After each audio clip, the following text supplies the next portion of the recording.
Hi, everyone.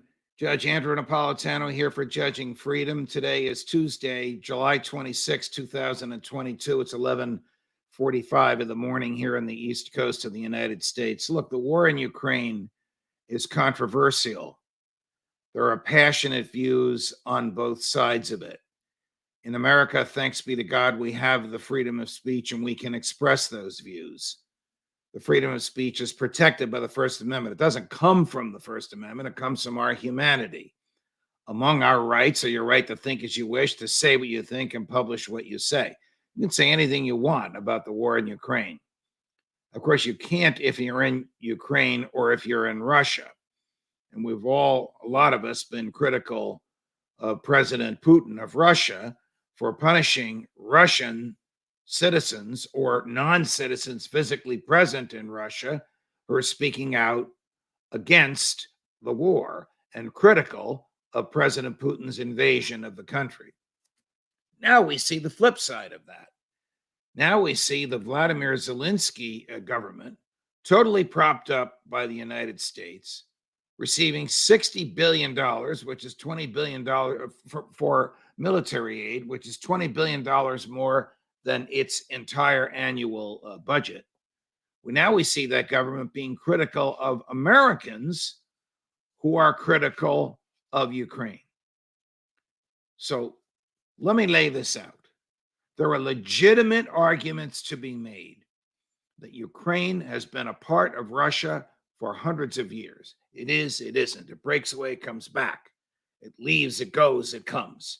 There are legitimate arguments to be made that the Zelensky government is only in existence because the American CIA overthrew a popularly elected government in Ukraine, which was closely allied with Russia.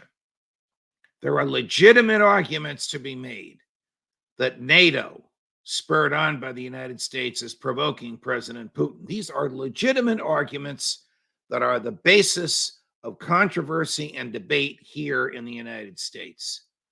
But when you say these things, the Ukraine government is not happy.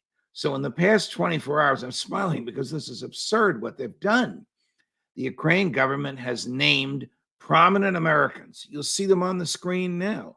Glenn Greenwald, friend of mine on the left, one of the most courageous journalists in the country.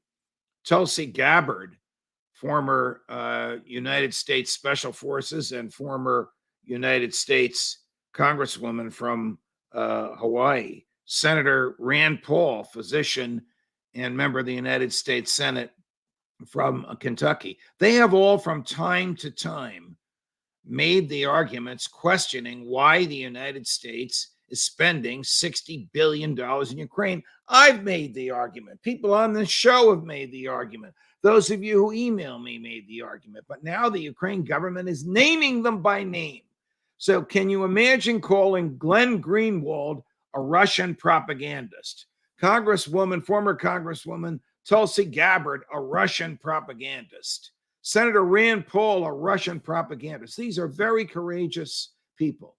Glenn Greenwald does some of the best investigative reporting in the United States of America today, and my hat is off to him. Congresswoman Gabbard did not hesitate to take on the entire Democratic Party in her views on war and peace, that we fight too many wars, that we spend too much money, that the military is too endemic to our society. And Rand Paul, Senator Paul single-handedly delayed the expenditure of $40 billion in Ukraine. He made a very profound argument that you've heard on the show. You've heard me make it. You heard Colonel McGregor make it. You've heard Phil Giraldi make it. You've heard Scott Ritter make it. How do we know where the 40 or 60 billion is going? Nobody's there counting the warheads to make sure the same number are received as were sent. The country is riven with corruption, as is much of the world. How do we know that the money we're spending, and some of it is cash, isn't ending up in the wrong hands? And when he sought to amend the legislation so that there'd be an American inspector general in Ukraine counting the missile warheads, counting the dollar bills was defeated by the Democrats and even by many Republicans in the Senate. My dear friends, these three people, and there are many more, but I just picked these three, will show you their faces again.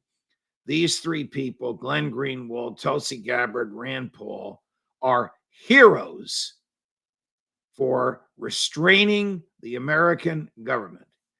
And the Ukraine government is making a major mistake in attacking them. If Ukraine is so interested in freedom, and I believe it is, it should be defending the freedom of speech and not assaulting it. Judge Napolitano for Judging Freedom.